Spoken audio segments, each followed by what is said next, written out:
McCracken County Fiscal Court meeting, January 8, 2024. And Madam Clerk, call roll, please. Commissioner Bartleman. Here. Commissioner Jones. I'm here. Commissioner Abraham. Present. Judge Clymer. Here. Commissioner Bartleman, you offer a prayer, please. Let's pray. Father, we just thank you again for the blessings of this day. Thank you for the opportunity that we have to serve this county. We just pray you be with us as we make decisions, that we can make decisions to help further the lifestyle, help create jobs, and do all the things that we need to do to keep the community safe. Father, we pray for all our first responders. Give them the wisdom they need and give them the safety that's needed to keep all of us safe. Father, we're just so thankful for what you do for us. It's in Jesus' name we pray. Amen. Amen. Stand and join us in the Pledge of Allegiance, please. I pledge allegiance to the flag of the United States of America and to the republic for which it stands, one nation, under God, indivisible, with liberty and justice for all. All right, and consent agenda. It is ordered to approve the consent agenda for the January 8th, 2024 McCracken County Fiscal Court. Motion. Second. Any discussion? All in favor, aye. Aye. Opposed, no. That carries. It is ordered that the necessary cash transfers in the amount of $725,000 be made in order to pay county bills and payroll approved January 8th, 2024. So move. Second. Any discussion? All in favor, aye. Aye. Opposed, no. That carries. It is ordered to approve the voucher claims register from December 11th, 2023 to January 8th, 2024 to show county bills in the amount of $1,362,150.47 were paid.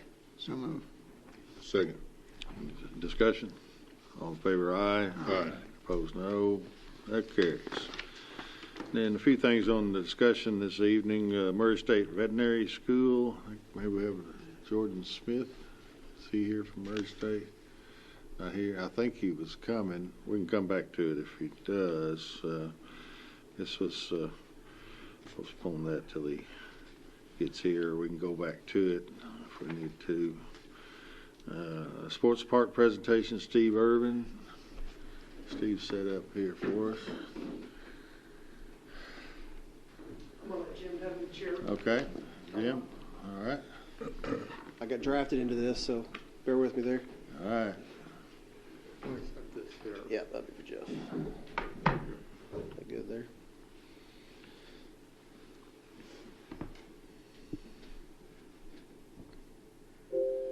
There we go. All right. Good evening, everybody. And on behalf of the McCracken County Sports Tourism Commission, I want to thank the McCracken County Fiscal Court and the Paducah City Commission for your continued support in the design and development of Paducah Sports Park. In 2019, the McCracken County Fiscal Court entered into an interlocal agreement with the City of Paducah to create the McCracken County Sports Tourism Commission. Over the last 4 years, the SCT has completed a master plan, hired the design team of PFGW Architects, Bacon Farmer Workmen, Engineering and Hitchcock and Design Group, and hired as owners and representatives and operators sports facilities companies. This team has been crucial in the submittals of the 95% bid documents you've received. With approvals of these documents, the design team will issue the bid documents. The SEC will return to both the Fiscal Court and the City Commission with bids for approval. This time I'd like to introduce Jeff Canner, lead architect. Jeff is going to go over an overview of the design documents, and after Jeff's presentation, I'll return and present the opinion of cost. Thank you, Jim. Good evening, Judge, Commissioners. Excited to be here tonight to present to you the 95% construction documents for this project. This is the culmination of, as Jim mentioned, nearly 4 years of work by the Sports Tourism Commission and our design team to get to this point, and we're nearing the finish line to get to bidding and construction. What I want to do, I'm going to walk through and give you a brief synopsis of what is nearly 400 sheets of drawings. We would be here for hours if I walked through every one of those, and I know none of us want that, so I'm going to give you a brief synopsis of about 30 minutes of where we are, what we have designed and detailed, and what will go out to bid here shortly. So just a few project principles here as a reminder. This is what we drove home in everything that we did through the design and construction document process is these three principles. One, to become a regional destination for athletic tournament play, aka sports tourism. Principle 2, to provide high quality athletic experiences for the local community, so local sports. And then Principle 3 is to further develop the unique brand of Paducah and McCracken County. We feel like that has been driven home in everything we've done to this point, and will be as we continue to move forward. So some of this you've already seen. I think in November 13th or so, we came and gave an update to this body, and so some of this will look very familiar to you. A lot of this has not changed. It's been further developed and detailed as we've gone. But this is the overall site plan. You see here on the bottom right is the Bluegrass Downs portion of the property, and then the upper left is the Stuart Nelson Park portion of the property. Getting into a little bit of an enlargement here of the Bluegrass Downs portion. You see the entrance drive coming in off of Downs Road, 32nd Street traffic light coming in, and this road winds through the park, accessing parking, drop-off points for families and players as they come into the facility. You see the number of fields and parking and all of that. One of the questions that came up as we presented this afternoon to the Sports Tourism Commission meeting was about parking, and went back to the office and made sure I had the numbers correct. And so the total parking on the whole property, and let me break it down by side. So Bluegrass Downs portion of the property, there are 682 permanent parking spaces, paved, striped parking spaces. Overflow spaces, which would be in this area up here, which would be typically on grass, but available. And if the ground is not overly saturated there, you would have another 480 parking spaces in overflow available just on this Bluegrass Downs portion of the project. On the Stuart Nelson side of the park, we would have 535 permanent parking spaces, striped and paved, with another 43 overflow spaces. For a grand total of permanent and overflow spaces of 1,740 parking spaces. We have worked throughout this design process and the construction document process with sports facilities companies, the team that the Sports Tourism Commission selected to manage and operate this facility, and they assure us that is more than adequate parking spaces for the programming that they intend. Can I ask a quick question? Yes, sir. Is it okay to interrupt and ask a question? Yeah, it absolutely is. One thing I was asked at the last presentation when somebody had seen it, is there any parking for handicap parking that's close to some of the fields? Yes, sir. Yes, sir. So they won't have to park in the big parking lot and then walk? Correct. Yeah, we city ordinance, zoning ordinance mandates the number of accessible parking spaces, and so we've at least done that at a minimum. But I think we've eclipsed that just due to the nature of this facility. Close to the yes, sir. fields. So right in here will be some parking spaces real close to the grandstand. Up here on this west end of the fields, at that entry point. Okay. That entry is flanked by accessible parking, and then over at the Stuart Nelson side. So all the accessible parking is as close to the entry points to the fields and the buildings as absolutely possible. So Thank you. no, thank you. So you begin to see here, and we'll get into some of the details about some of these other areas in this, but this is just an overall site plan for the Bluegrass Downs portion and the number of fields. We have 5 fields on this side, and we'll get into the field configurations here in just a minute. This is the Stuart Nelson Park portion of the property. So this is where Stuart Nelson ball fields are now, the disc golf course. And as you see, we still have the disc golf course here. It did get cut off at the top a little bit with the size of this image, but I'll have a better image of this in a little bit. But this area, where these two properties conjoin, is really the public park setting of this complex. It's where the disc golf course is, the picnic grove, and some of these assets of this park that are still make it a public space. And so we've got what looks like 3 fields over here, but it's really 5. The 2 larger squares here are actually 2 rectangular fields combined together because it reduced cost for fencing and some of the sidewalks and access, and so we found that was to be an efficient way to do that. But that is really 5 fields that can accommodate multiple sports, and we'll get into that here in just a second. But you see, add plenty of parking. We got some overflow parking. We do have some parking here for disc golf and the community playground that's located in that area. And then we have the Stuart Nelson Memorial piece, which is still being fine-tuned in the design process about what that is. But that part of the park will communicate not only the history of Stuart Nelson Park and the significance of Stuart Nelson Park, but also the history and significance of Dr. Nelson himself, and I think in a larger context, African American history in Paducah. So those are some of the stories that we want to tell with that piece. The diamond fields, I think I shared this information with you previously in November, but these are the quad fields, the 4 fields that are part of that diamond quad. Each of these fields is either one large baseball field or softball field, or it could be 2 smaller fields, as you see the overlays here in the right field and left field corners. Each of these diamond fields can accommodate a soccer field U12 and under, so under the age of 12. The younger you go, the smaller the field you play on. And so we can accommodate one U12 field or multiple younger age fields on these one fields. And we've got some diagrams of how many we can accommodate there.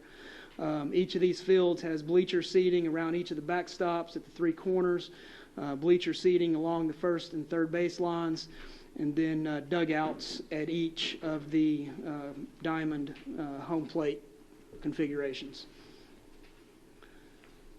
This is very similar, but this is the championship field that would be located directly in front of the grandstand, the existing grandstand that will remain.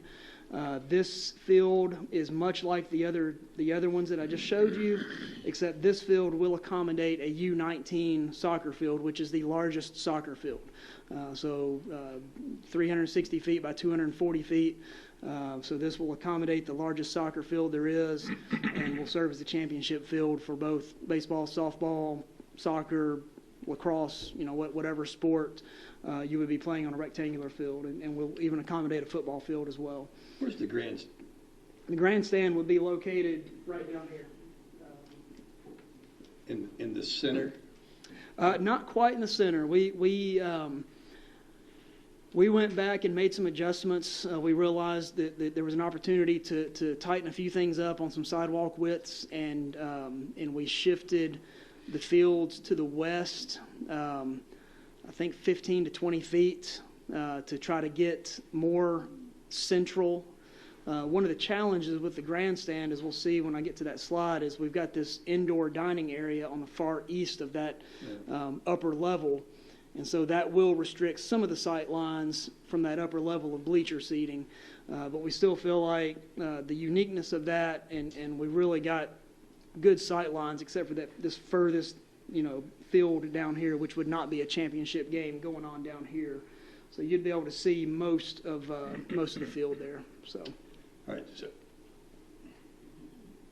So if you're in the restaurant portion of the grandstand, you'll be in mid-right field? Yeah, probably right in here. And then if there's a soccer championship game, it's going to be played horizontally? Yes, sir. And there are opportunities to move down to the lower section of the outdoor seating at the grandstand, where there would be more bring your own chair seating in those corrals that are there, much like at Churchill Downs. So there is that opportunity to still be in the grandstands and move down to where you have better sight lines. And that upper dining portion will have windows all around, so you can still catch glimpses through, and you can sit in the indoor dining area and see everything. So.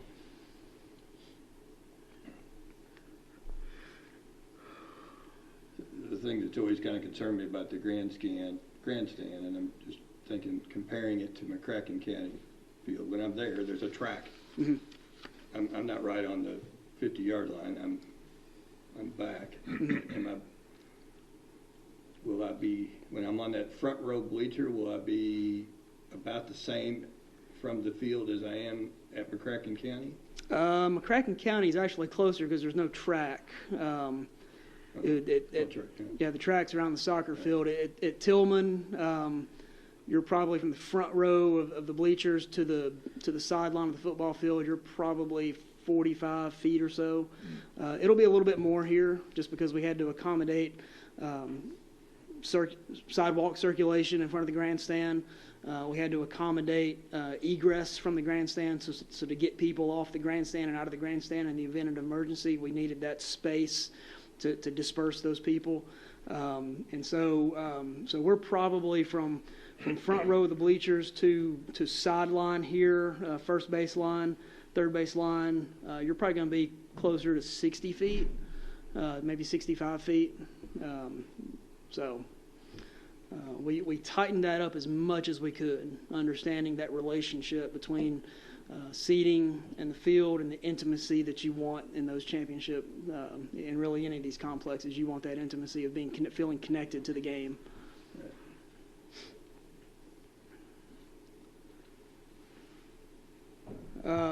So this is the diamond fields. This shows just the number of soccer fields that can be overlaid. This is the four field arrangement here. So, we can get 10 U6 fields on that one baseball field, one diamond field. We can get 4 U8 fields, 2 U10s, or 1 U12. So this you start to think about that. You've got 5 fields here on this side, and you can get 10 U6 fields. You could, in all reality, have 50 U6 games going on simultaneously, in theory. Now, I don't know if you would ever have that. SFC is, how they program those fields, given the capacity for parking and what that means logistically. They'll work on that programming piece. But how does that number compare to Elizabethtown? I don't know. I think this is more because our fields, Elizabethtown, they don't have multi-purpose fields. They don't have the flexibility to convert a diamond field to a soccer field. I guess they could, but it wouldn't work real well. So this is why these fields were designed in this way, to give maximum flexibility between sports, between age groups, and so we feel like this is a really good solution to do it this way. And SFC was really integral. How many sides of that have grandstands? Just the one side, or? No, they got the grandstand. So the grandstand. These are the quad fields that are out in the middle. So there will be bleacher seating around this corner, around this edge, and around this edge. So each of the diamond fields will have the same configuration of seating. The soccer fields, the player benches will be on the field, and then seating, depending on how, where the field is exactly placed on there. There will probably be some capacity to handle some spectators on the field itself with bag chairs and things like that. They may even choose to roll some bleachers out. It just depends on how SFC wants to do that. But all the bleachers, most of the bleachers in this facility will be portable and can be rolled around and configured as needed. Are they confident it's enough bleacher seats to handle however big of a crowd you're going to have? Yes, sir. And a lot of people bring chairs too. I'm one of I shared in the Sports Tourism Commission meeting. I don't like to sit in the bleachers because I feel crowded. I like to take my chair and go sit out. So, I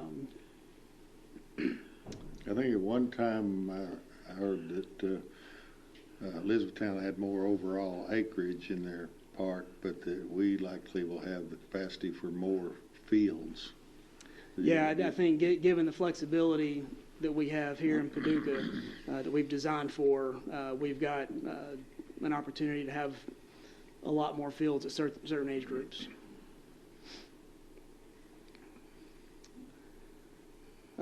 This is, as I showed you on the earlier site plan, this is the Stuart Nelson side.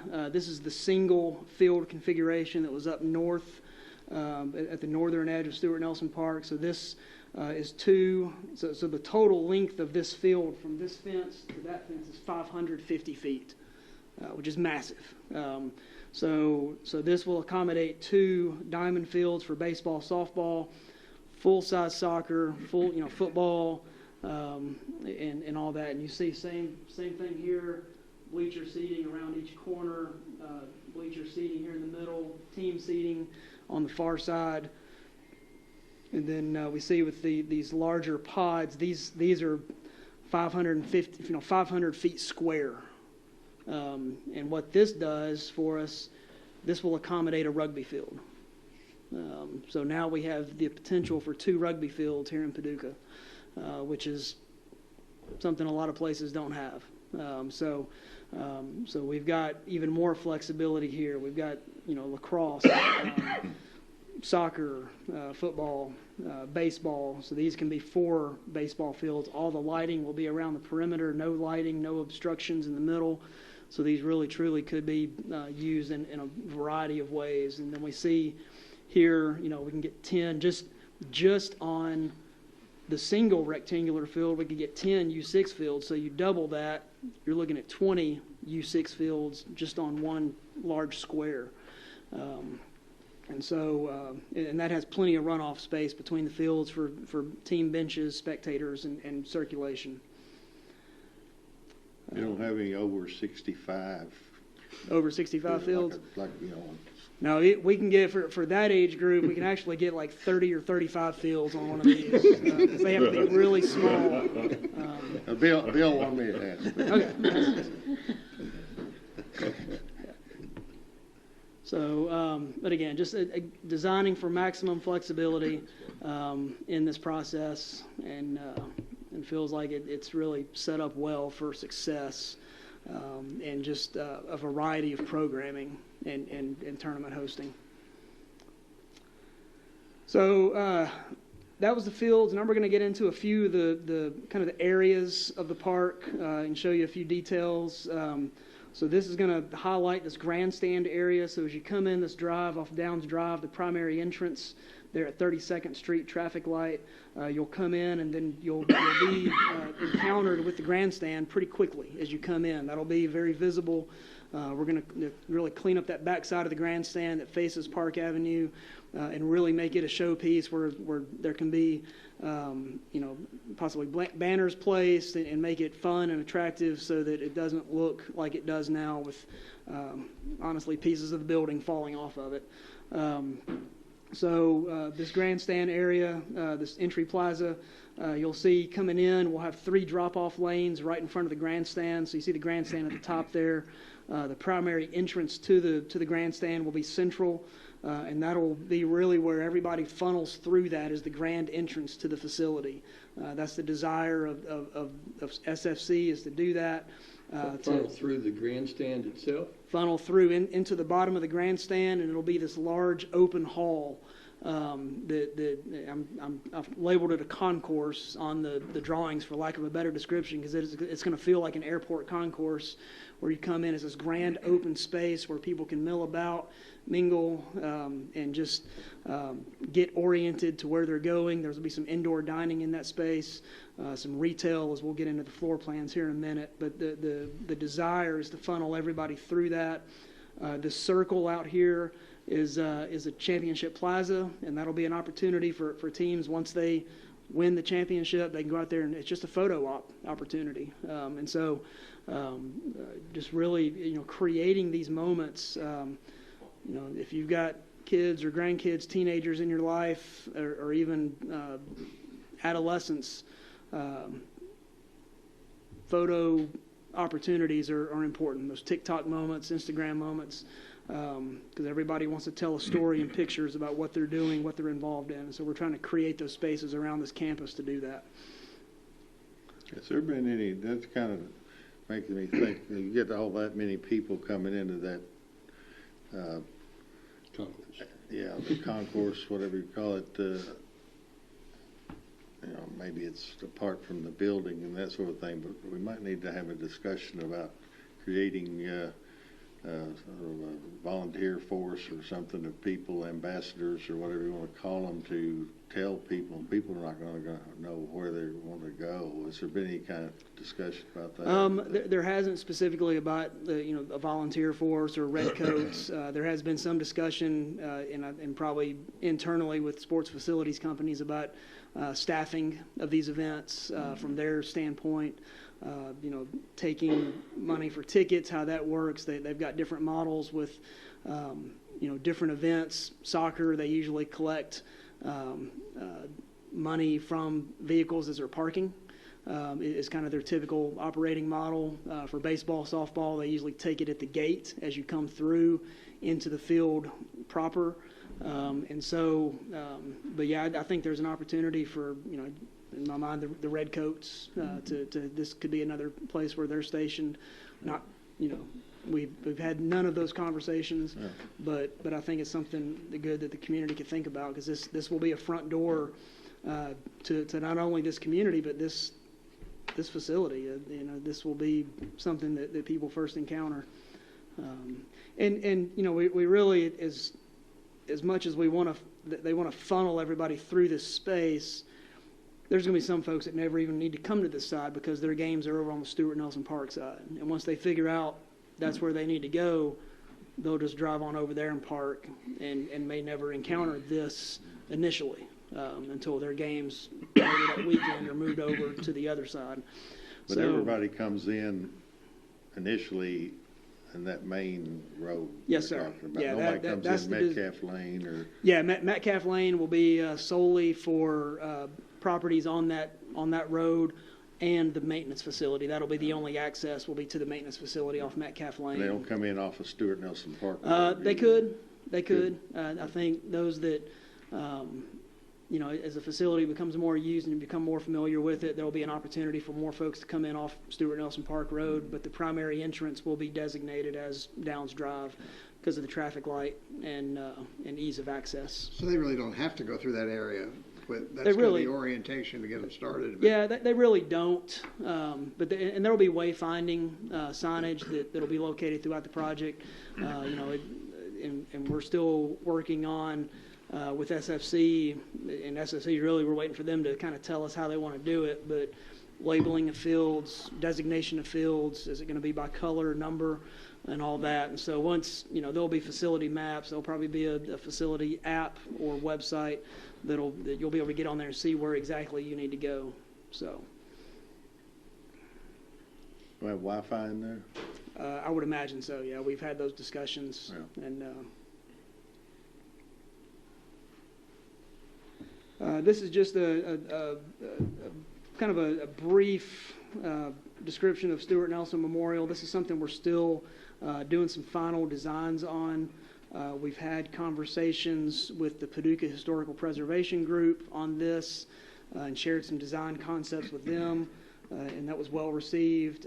We've had a meeting, at least one meeting with Brent Leggs here within the last 2 months or so, I think, to get his input from a historical perspective. And so we're just trying to get some things finalized here to present for that design concept. But as I said, what we want to do is tell a story of not only the park, but Dr. Nelson, but also a larger context of African American history and the significance of this park and Dr. Nelson. These images here that you see are just some examples of some of the ideas that could be placed in here to tell those stories. Nothing's been final designed yet, but we know that there are ways to tell stories that are interactive, and we want to do that where we can. So, and this space will be accessible to the public. This will be a space that can be used for multiple ways by multiple folks at all times. So. You mean they'll have access to Stuart Nelson Park? To access to the memorial and some of these public spaces, and understanding that after dusk, the park will close, the gates will be locked for access to that space, much like Noble Park is, Stuart Nelson Park is now. You know, there's going to be hours where it'll be shut down to the public, but some of these public spaces will be, as long as the gates are open. They can get to these spaces and interact with them and use the disc golf course, use the picnic grove, the shelters, you know, whatever that arrangement is with securing shelters, much, I would imagine, like it is with any park that we have in this community. There's going to be some reservation process, but that's yet to be determined. So, and is really outside of our scope of work. So. This is the community playground, which is just directly north of the memorial and just directly south of the disc golf. It's kind of where these two areas meet. This is something that the Stuart Nelson Park, quite honestly, is lacking right now, is a good, visible playground. So this is something that we really wanted to put some time into and make something that is accessible to children of all abilities. And to be a showpiece for this park. So we've created a design that incorporates the building up of the earth in a berm type situation to provide access to an upper level, thereby breaking down the barriers, so it'll be a barrier-free playground, and just have different elements that are climbing, swinging, play elements, interactive elements that are part of this playground. And then also in this area, excuse me, we'll have a shelter, a picnic shelter that will have public restrooms located at it. So that will provide public restrooms for those using the park, the playground, the Greenway Trail, the shelter, the disc golf course. That's one of the things the disc golf course lacks now is restrooms. There's just, I think, a porta potty out there now. And so this will provide permanent restrooms for all the happenings in that area of the park. The disc golf course, we knew when we were beginning this process that there was a couple of holes, I think three existing holes total that would need to be relocated. Well, the thing is, with disc golf, you can't just take those and move them somewhere else. There's much like a golf course, there's a sequence. You need 1 and 18 to be in the same general area, and you need a path to play so you can begin and end at the same spot, generally speaking. So we worked with our disc golf course designer who originally designed this course and put out created a process to reevaluate the course and the sequencing of the holes. And came to this arrangement here. It is not done. We still have some work to do in fine-tuning it. One of the things with the disc golf course, a couple of things. One, the fairways are not like golf fairways. You don't clear-cut a fairway. You want obstacles in the fairway. And so, where you have your tee and your baskets, you want trees, you want obstacles. And so one of the things we're going to have to do is toward the end of this, or during construction, we'll have to be doing some fine tuning and final design on the disc golf course, just given the layout of the property and what trees we have and all of that. And so this is something that's still very fluid.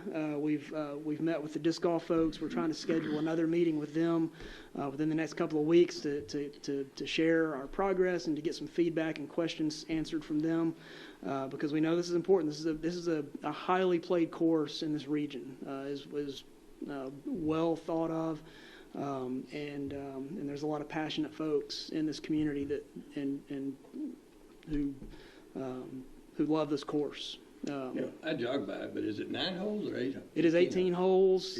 It is 18 holes, but each of the holes has 2 baskets.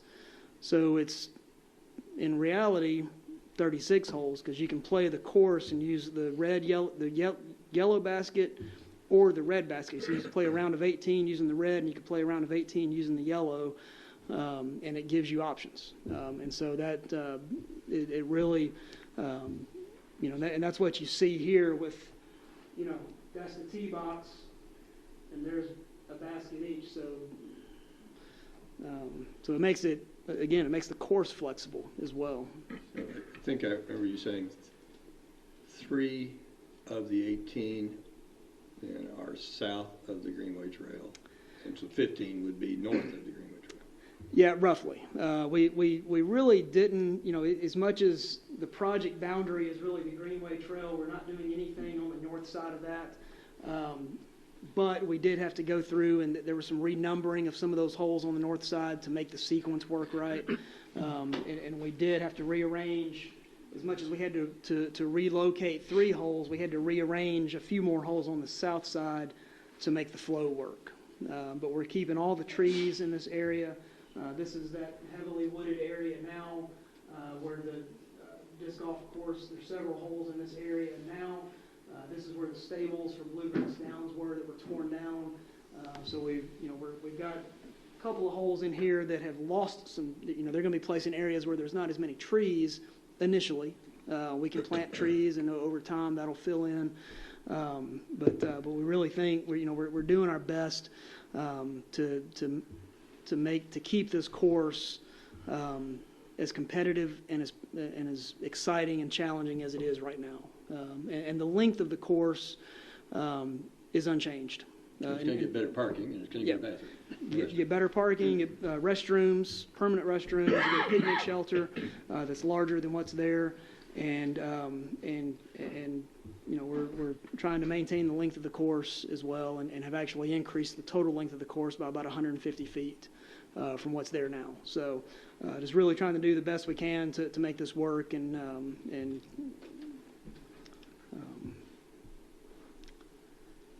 so this slide is just indicating some of the some examples of shade structures that we'll have on the site. But the images below are some of the configurations of some of the shelters, the shade structures over the bleachers. So this will be a configuration that's shade structures over the bleachers behind the backstops of the baseball, the diamond fields, anywhere there's a home plate, basically. The yellow would be covered shade structures over seating that would be maybe on the side of a soccer field or behind one of the diamond fields in a different configuration. And then the green would be a shade structure that's over some bleachers that would be probably more of a soccer field configuration or further down the first or third base line. Colors have not been selected. We just got an approved color palette from the owner and the working group, I think the week before Christmas. So we're still working through trying to get some of those decisions made about color selections on a variety of materials throughout the project. So is all of this seating, permanent seating, going to be shaded? Not all of it, but a lot of it will be, and you'll have the ability with the movable bleachers, as the sun moves, so can the bleachers. And it just gives maximum flexibility to the seating arrangements as well. But generally, a lot of the bleacher seating will be covered by shade. So. This area is highlighting the maintenance area for the facility. This is off of Metcalf Lane. So Metcalf Lane will be on the far west side of this plan. We've got employee parking. We've got bulk material storage, dumpsters. We've got these 3 buildings that you see here. Here are existing buildings that are on a property that was purchased on Metcalf Lane by the Sports Tourism Commission to add to this complex.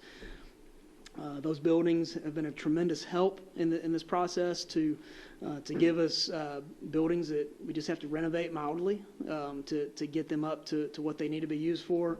The far west building, we'll get into the floor plans of these in a little bit, but the far west building will be a maintenance office and then storage buildings and shop space for the rest of them. So that was kind of an overall view of the site and some of those areas. What I want to do now is get into the buildings very briefly. I don't want to interrupt for a Yes, sir. minute? Yes, sir. Absolutely. Is this facility, could it be used to host the Special Olympics? Some of them, or is it? I don't see why not. With like the Dream Field up at Draftonville, we don't have that capability where there would be a boundless field where there's no obstacles. But I think there would be some opportunities for that to be used for Special Olympic activities. And this would not be, I guess for some but not all, could there be track and field events there? There can't be. There could be cross-country events. That was one of the groups we met with back in November of 2022. Was the local running community, and they described how they run at Stuart Nelson Park and the Greenway Trail, and even run on the disc golf course from time to time when they know there's no danger of discs flying. But we've got opportunities with some of the trails and service roads that we have connected through here for cross-country events to be incorporated into this site, along with the Greenway Trail or maybe McCracken County Park at the old landfill site between the existing soccer fields and this. So we tried to make as many opportunities for multiple layers of use throughout this, but one of the things we could not fit in was a track. It was a 400-meter track. A lot more. That would take up a lot more room. A lot more acreage. That it came up. That was honestly a request by one of the local running groups. That's something that they desire is a 400-meter track where they can do speed work, and they don't have that capability a lot of times in Paducah with schools having limited access and all that. Thank you. So this is the grandstand. We'll kind of walk through these very quickly. I'll probably spend more time on the grandstand just because it is the largest and most complicated building. So the orientation here, the championship field is at the top of the screen. Parking and drop off down here at the bottom. You see here in the middle, this is the main entrance that you saw on the site plan earlier. So as you walk in, you'll be confronted with this grand concourse and gathering space, if you will, for folks as they come and check in, get oriented to the site. We have a retail space there. That kind of odd-shaped rectangle in the middle is a retail space, and that'll be your retail shop for any of your Paducah Sports Park paraphernalia and gear. That'll be where that is. We've got existing restaurant or new restrooms that meet the Kentucky plumbing code requirements for fixture counts. We've got those built along this backside. Restrooms all down this side with family restrooms and restrooms for this indoor dining area. Commercial kitchen for food prep on this end and the other end for a smaller satellite concession stand. And then here in the middle, we've got administrative space with some offices, conference room, work areas for the administrative staff of the complex where they have their headquarters and will operate out of. This indoor dining space will be kind of a self-serve type space where you can come in, get your food, sit down at a table, and then up above this, we have this indoor upper dining area, which is the tiered indoor area. And so we've accommodated some space for some accessible seating on that level with a new elevator in the grandstand that will take folks from the main level to the upper level. We've built out some platforms on this main level where the elevator discharges for accessible seating, wheelchair and accompaniment seating with those, companion seating, and just tried to make sure we had enough egress out of the facility. This building's been a little challenging. When it was built in 1985, building codes were not what they are today, and so we've had to get a little creative with how we can make a few changes to meet current building code. We've worked with the City of Paducah Chief Building Inspector. We've had at least one meeting with him, if not two, to try to talk through this and make sure that we're on the same page moving forward. We don't want any surprises in the review process. So the first floor concourse, as you said. Yes, sir. You mentioned the kind of open area, but looks like it'll be air conditioned. Yeah, our plan is to temper that space. It may not be fully air conditioned, but it won't be open to the elements. We don't think that's something where we even had an idea came up last week internally to maybe make some changes here. But one of the things that if it's open air, birds become an issue. Raccoons love this building. If you go out there now, the raccoons are everywhere, and this is their home. So we've got, and once the space gets occupied, that'll be eliminated. But just we want to make sure that the building stays secure and safe and all that through time. So we're wanting to moderately temper that space. Minimal heat, minimal air, keep it comfortable. If we don't fully air condition it, we'll have some big fans to circulate air and keep air moving in there. That way it doesn't get stuffy and hot. But we really see that as that entire grandstand, as challenging as it is a huge asset to this facility. So the area to the right, Yes. where people plan to sit down, is that going to be? Yes, that will be air conditioned. Okay. Yes, sir. And then the upper portion of that dining area will be air conditioned as well. And that'll have windows along all three of the sides, this side, north side, and west side, with the exception of the elevator where you can sit in there and see the ball games. Are there opportunities if somebody wanted to rent, I'll call it a skybox up there? I mean, if they were coming in from out of town and had 15 people, could they rent part of that upper area? That's more of I guess in theory, yes, but that's more of an operational question that I can't answer.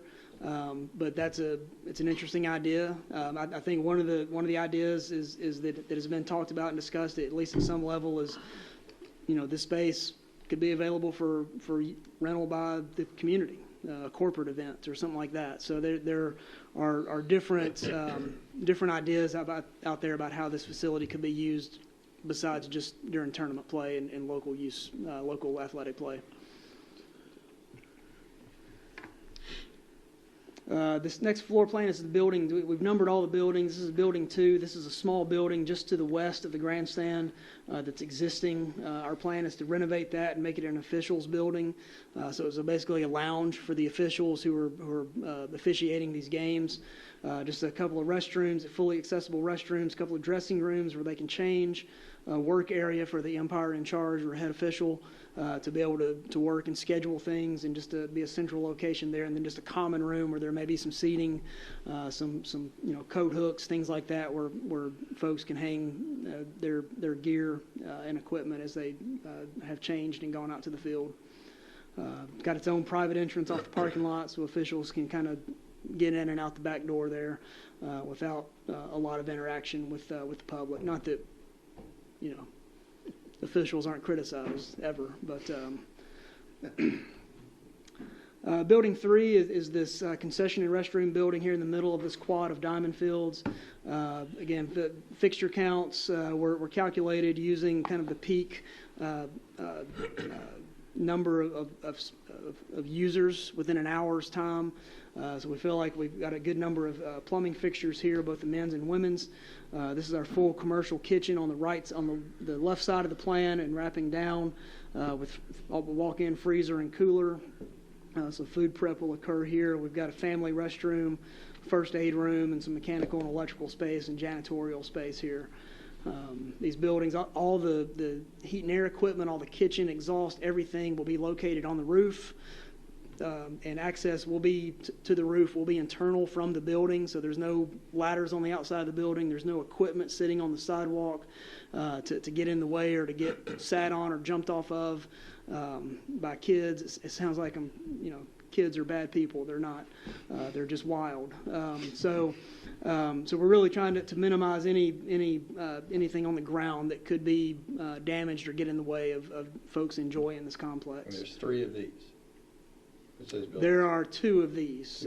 There's this one at the quad field, and then there's another one at the Stuart Nelson portion, which is actually a little bit bigger than this one. Why do you call it building 3? Because building 2 was the officials building, and grandstand was 1. Yeah, there's a method to the madness. That was one of the hardest things, was trying to figure out how to get all these buildings labeled and designated. This is building 4 here at the Stuart Nelson portion. This one's exact same floor plan. It's oriented differently because of the way it's oriented on the site. First floor is exactly the same, except it's 6 feet longer because we've got more plumbing fixtures on this side than we do on the diamond field side. On this side, we've added a second floor to a portion of the building for an officials lounge on this side of the park because we didn't have that, and so we wanted to add that. We've got same dressing rooms, restrooms over here as we do over there. We've got a larger lounge area where officials can gather, rest between games and all that. So, I'm sorry, Bill. No, go ahead. Where do people stand in line for food? The concession windows are down on this bottom where you see the serving windows. On the other building, they would have been on the west side of the building. Is there an overhang? Yes, sir. Around Yeah, the building? there will be an overhang over those concession windows. I can't remember. Around the other sides of the building. The other sides of the building will not have overhangs around the whole building. There will be canopies over each doorway. So you'll have on the north side of this building where all the restroom doors are, you'll probably have a full-length canopy on that side as well that matches what's on the concessions window side, just to provide a little bit of protection there at the doors and the windows. We don't have it's not a massive canopy. We're trying to make some final determinations on our shade structures around these concession buildings about how we can tie those in and create more shade. There may be some gaps in between, but we're trying to provide as much shade as possible for those that are standing in these concession lines. I've got a question. Is it necessary to have full-service commercial kitchens in each of the 3 concession stands?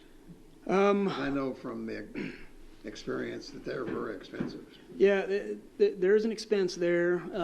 SFC has directed that for us. They've that's what they wanted to design to. Now that doesn't mean necessarily that's the final design. We're as we go through this and wrap things up. A question came up last week on the grandstand about that full kitchen on the far left side. Is that necessary when you've got a full kitchen 250 feet away? So there's 4 full kitchens. So there's 4 full kitchens designed right now. I know they're very expensive when you get into the... Yeah, they are, and so that's something that we've even discussed last week. Is there an opportunity to rethink that? And SFC agreed that there may be an opportunity to rethink at least this far west one here. The challenge is that especially the one at Stewart Nelson Park, that's so far separated from the grandstand that to prepare food over here and then get it distributed over there could be a bit of a challenge. But again, those final decisions have not been made, but we've at least designed 4 full kitchens. So, and when you do the bidding, will there be alternatives? You could eliminate that if you wanted to? Yes, sir. We've identified a couple of alternate bids right now that we're working with, but that may be another one that there'll probably be some other alternate bids that we identify and include in the bid. Maybe the 2 kitchens are sufficient, the one and then the other one. Yeah. So we're at this point still trying to make some of those final decisions. Because they may not have full-service food at all the concession stands. At ones they might just have hamburgers, hot dogs, and corn dogs. At the other, they might have spaghetti, steak, and chicken, or I don't know. Anyway, but if they have steak, that'd be impressive. I think that the kitchen designer that SFC's worked with previously on other facilities like this, and even some major league ballparks, they worked on the kitchen designs. They know SFC's model, their business model, their menu preferences, and so they design these kitchens around those preferences and desires of SFC. But that's not to say that can't be revised. So, but good question. Because we're kind of asking some of the same questions too as we get closer to getting this thing out to bid. You said you're not going to have overhangs, I guess, because you're having flat roofs because you're putting the equipment out. Yes, sir. Yep. So when you say canopies, it'll be a kind of a cantilevered canopy off the face of the building, maybe 6 to 8 feet out. like a wood canopy. Not a wood canopy. It'll be a kind of an aluminum powder-coated canopy with an internal gutter system to keep water from shedding off onto people.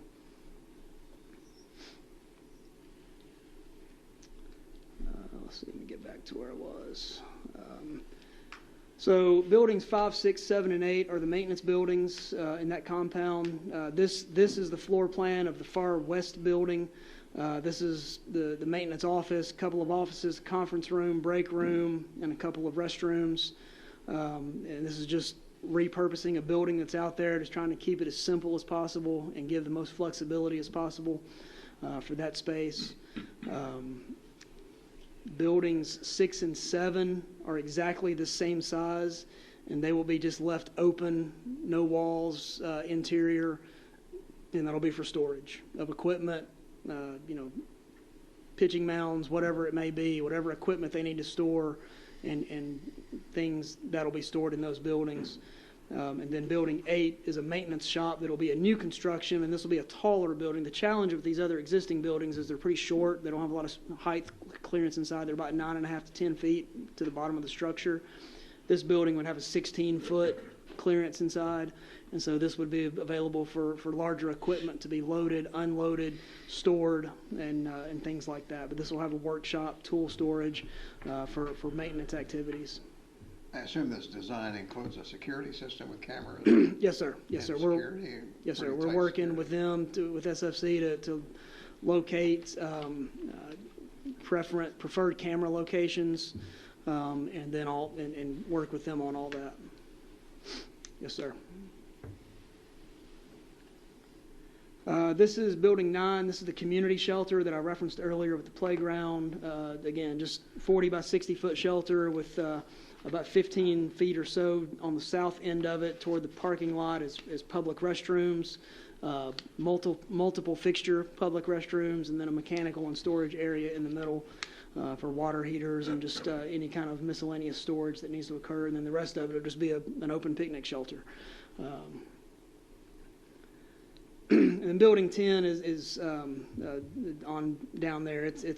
We've got on the site plan, we had some pickleball and basketball courts on there as well, and that's one of those things that's our alternate bids, number 1 and 2, just to break something out, and those can be, we hope, can be built in the initial phase, but if not, those can be broken out and built in a future phase without any negative effect on the rest of the complex operationally.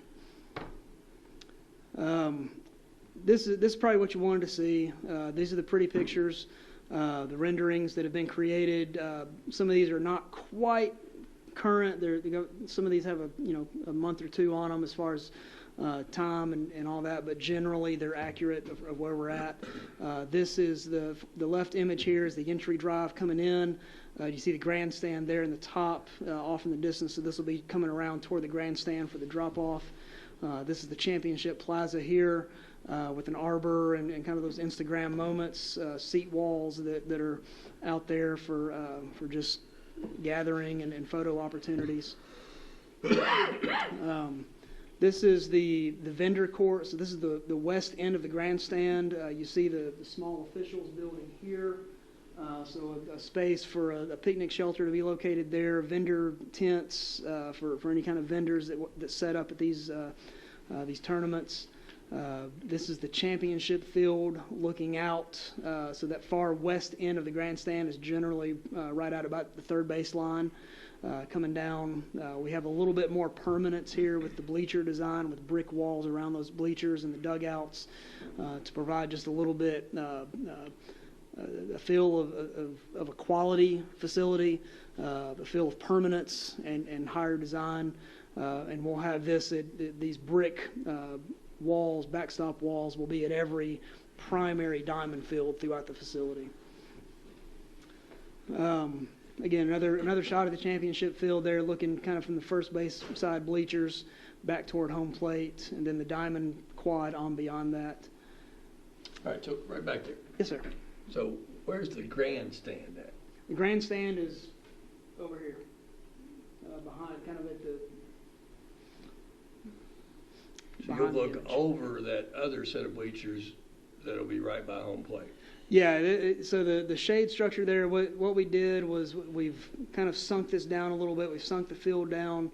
We've tried to do some things where we're making sure we're not obstructing the view. We're obstructing the view from the grandstands as little as possible from this championship field. There will be some, you need to pick your seat wisely in the grandstands to get full views, but we're doing the best we can, trying to create the most opportunities for seating and visibility from all these spaces. The tension nets, we're looking at this tension net backstop system instead of chain link. This provides greater visibility to the ball field through the netting instead of chain link. Another view of the championship field, looking down the third base side, looking back towards going north on the sidewalk, and you see the diamond field, the edge of the backstop on the diamond field quads over to the left there. All right, so that's the grandstand. The grandstand will be over here. That's the corner right there. Yeah, this is the backstop corner, third base line of the championship field. Yeah, but that's the view.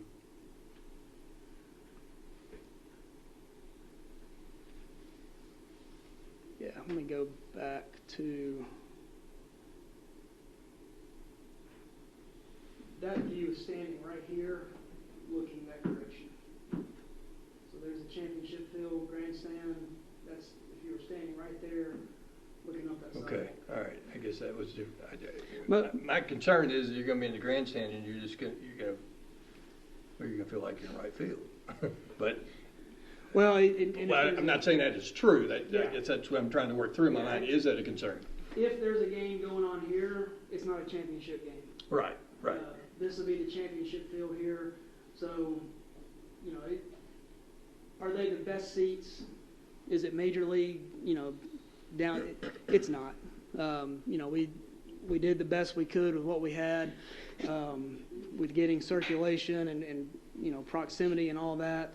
But for a soccer game, I guess it's positioned perfectly. Yeah, for a soccer game, it's a good position, and honestly, for a baseball game, if you're sitting right in this side, you've got view lines. You make a ball that's hit down in this right field area. You may not see that all the time, but you're getting a pretty good view of the field, and it's going to be less visible the further up you go in the bleachers, just because of that sight line of the upper story dining. But still going to be very unique, very good seats, and I think given the shade, the roof over that, I think it's going to be highly used. Is this complex designed that if there were some tornado or storm warnings, is there shelters or is there a plan of where people would go to if something like that happened? There are no storm shelters on site. We discussed that for a while, and went back and forth on what are the options for that. And at the end of the day, when SFC looked at all of their other facilities around the country that they manage, none of them have a storm shelter that I'm aware of. Would it be safe to go in under the grandstands? Would that be a safe area? It would be safer than sitting in the bleachers. The concession and restroom buildings will be reinforced concrete block with a brick veneer. That'll be a safe place to go. Is it a storm shelter? Absolutely not, as defined by building code. Yeah, I wasn't suggesting they build storm shelters, Right. but I mean, that has been Yeah. discussed at least, if there was a storm, that there is someplace. There are places for People can folks to go in the event of a storm that's coming, and it's being tracked, and we know it's coming. There's going to be an evacuation of the facility, and that'll be coordinated with local law enforcement and just get people out away from the facility. We discussed that pretty extensively, and even in that event, the staff that are left, where do they go? Would they go to one of these hardened areas? Under the grandstand, the restrooms are probably going to be the best space for that. So, yeah, it's to design a storm shelter that would accommodate this many people is not even feasible. That would not be affordable. Or affordable, yeah. Just another view. We've done a lot of renderings around this grandstand because this is the kind of the thing that is the most unique and attractive about this facility. So you'll see the end of the grandstand here, the championship field, vendor tents, and that sidewalk that runs along the front of the grandstand. One of the things that has come up before about the availability of concerts at this facility. We've made provisions with the electrical drawings to provide conduits and electrical connection points on the field of the championship field. So a stage could be placed out on the championship field along the first base side for viewing from the grandstand, so there is that opportunity to view a concert here as well. We've thought about that and made provisions for that in this design. Well, seems like you'd want the stage on the other side rather than on the field side. If you're gonna have a concert, you'd want the stage on the. Yeah, you'd probably want it in this area, but, Right, yeah. and we've got provisions there as well. So, but yeah, good point.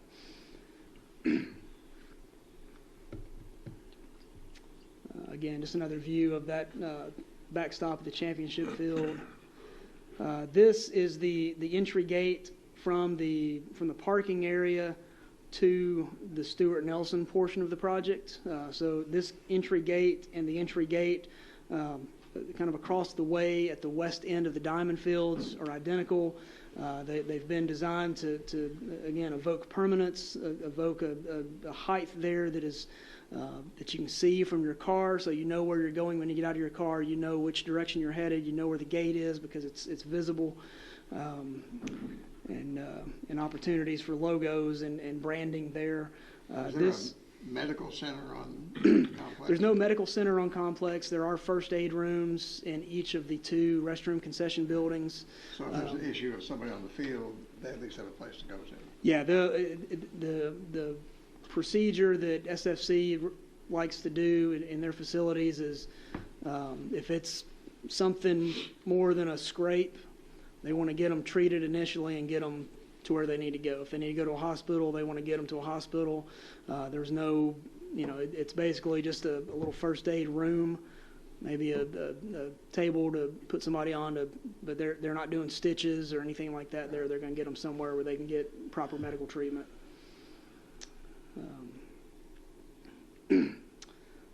This is that gate area here on the left side of the screen, the concession building, the 2-story concession restroom building at Stuart Nelson portion. The fields, this is the single rectangular field over here, and then the 2 pods over there. One thing to keep in mind is that turf color has not been selected. So in all these renderings, you're seeing a very distinct infield color versus a very green outfield color. None of those decisions have been made yet. We want to try to blend those, go with a darker infield color so that it doesn't feel like you're playing soccer on a baseball field. We want to get those as close as we can together while still providing differentiation. Those decisions will be made in the bidding process and in the construction process through the shop drawing and submittal review.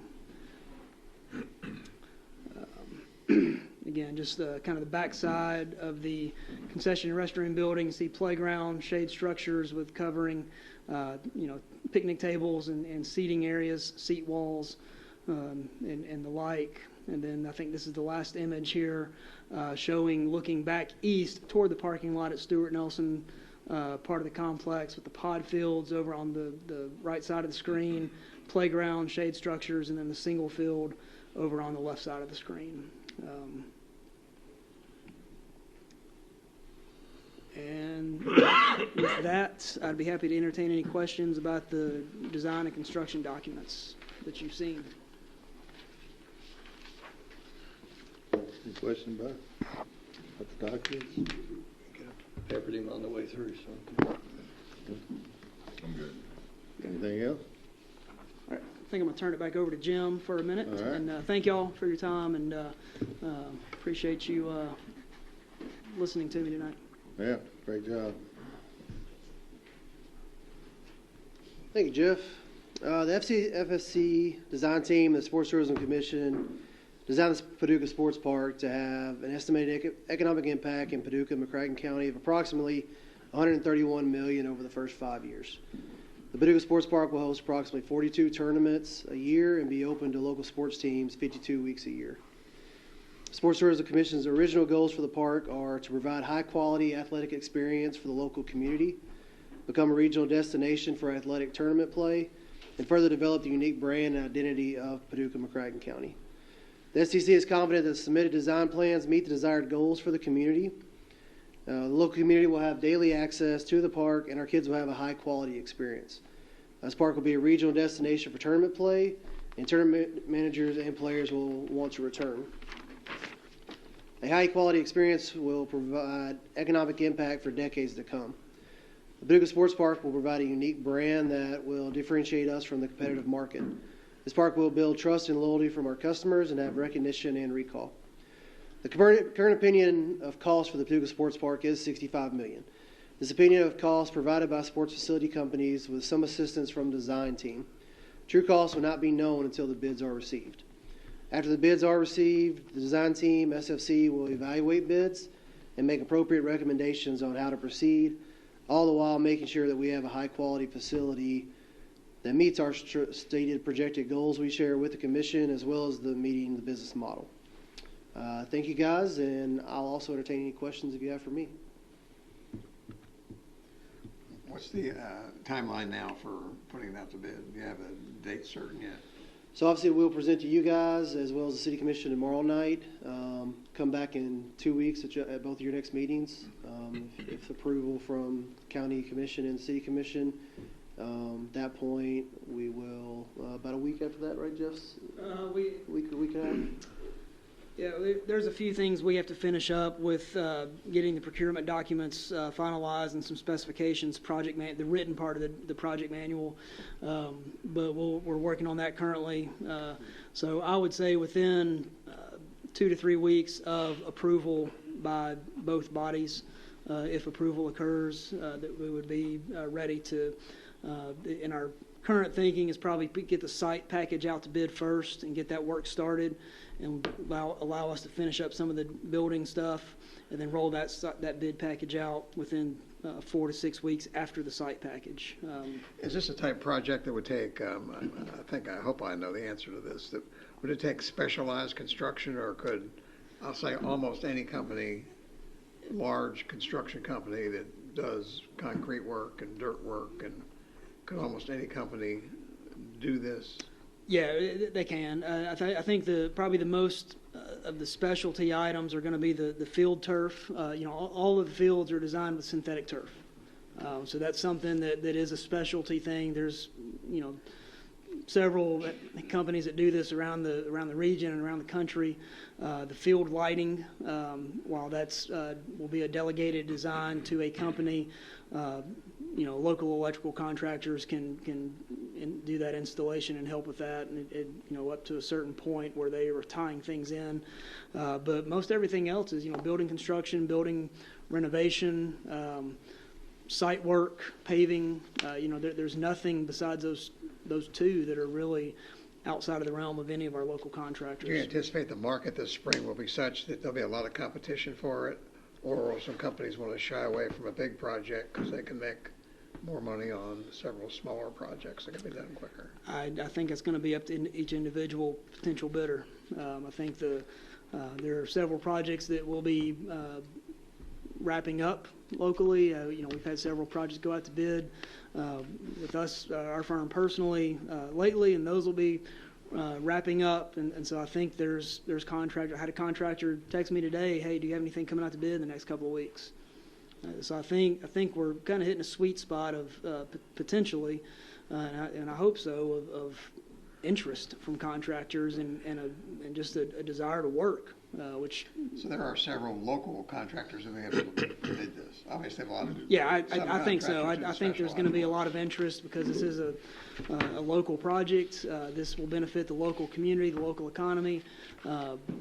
Just as my son. The other night I was telling him about this, and he said, I'm not going to get to play on this, am I? I was like, you're 14, you'll be good. But I think there's going to be interest because, these contractors, their kids are going to get to play on this. Well, that economic impact I mentioned is indirect. That's not considering the economic impact from the construction piece of it. So that's a whole other number to really review. Right. 3 to 4 weeks before you're done with all documents. Mm-hmm. Yes. So it's mid-February. You said a site package? Yeah, so That's when you invite- potentially. That's one of What's the a site package? That is As all opposed of to a bid the civil, so any site clearing, grading, site utilities, stormwater, land, anything that's from the top of the ground down would be site, and then anything that's building package would be anything that's coming out of the ground, any of the buildings, and things like that. So that generally, that's a good way to break it down. That's one of the things we're looking at to try to help get this rolled out quicker. So the site package is just information they need Well, in order to do the bid package. No, the site package would be a bid package. They would be bidding on the site work to do that. And Right. the beauty of that is a couple of things. One, and primarily, it gives us a bid number on the site earlier.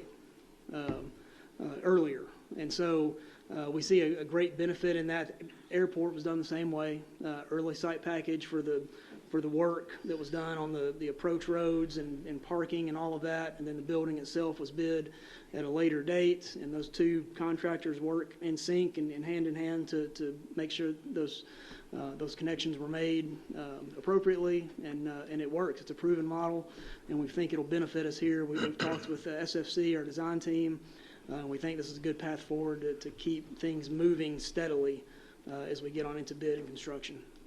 Were you able to take care of the drainage issue? I remember looking at a map one time in the city engineer's office, because had the lake in the middle, but the lake really wasn't the drainage area. It was off somewhere else. Were you able to resolve that you're confident there will not be Yes, sir. flooding or any environmental protection? Yeah, we've got worked, BFW here locally has worked on the stormwater, the environmental side, understanding flooding issues. I think that there's a conception out there, and I think it's a misconception, that this site will flood all the time. There's very little of the site that is in a floodplain, and the part that is in that back, or that upper right corner of the disc golf area. That's where the biggest flooding potential is. And then, a lot of the site's being built up a little bit to get the fields and everything all level. So we've worked through all that. BFW has been, and a couple of representatives here, Nikki, here with BFW tonight. I'm going to give her a lot of credit for coordinating a lot of the tying all this together with the site and making sure. Getting rid of that lake in the middle of the. Yeah, the lake in the middle of the track will be gone. That'll be drained, filled in, and yeah. All right, I was trying to cross-examine you on the timeline. So the documents are done in February 15th, and the site package gets submitted. And how long do contractors have to respond to the site bid? I think that the city is generally 21 days. What they have bids, once bids are advertised and the receipt of bids. I don't know that we've determined that exact duration yet. We want to make sure. I don't know, we want to rush that. Yeah, we don't want to rush it because contractors will they'll throw a number at it if they don't have enough time. So we want to make sure we give enough time, but that we're falling within procurement policy for the bodies that we are working for. So we're still trying to fine tune some of those 45, dates. 60 days. Yeah, I I would say that would be too long. Okay. There's too short and there's too long, and we want to find that sweet spot. So contractors, they don't want it for 45 or 60 days to be putting a bid together because they got other stuff to do.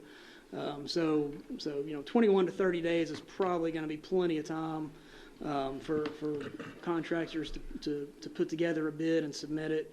And then we'll receive those bids. And will we actually vote on the site package before we vote on the build package, or will they have dual path? If we can get them close enough together, and that's our plan, is to receive the site package bids and have those bids is one of the qualifications, is that those bids have to be good for a certain amount of time so that we have time to receive the building package bids, and then we will have a full idea of the cost of this facility, because then we'll already have bid the field turf and the site or the field lighting packages as well. So then we'll have a complete picture of the total bid cost of the project, and can bring that back to both bodies, or all three bodies, for approval. So. Are you thinking June? I don't know. I need to look back at the calendar. I hesitate to provide an answer tonight because I don't want to misspeak. If that is okay. but I can work on that this week and get an answer to you. I'm just trying to think.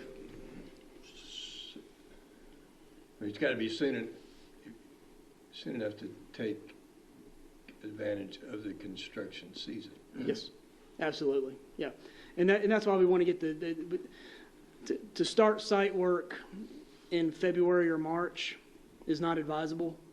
So we're as much as we want to get started and break ground and get moving, there's no benefit to starting too early because the contractor is going to sit out there on wet ground and can't do anything anyway.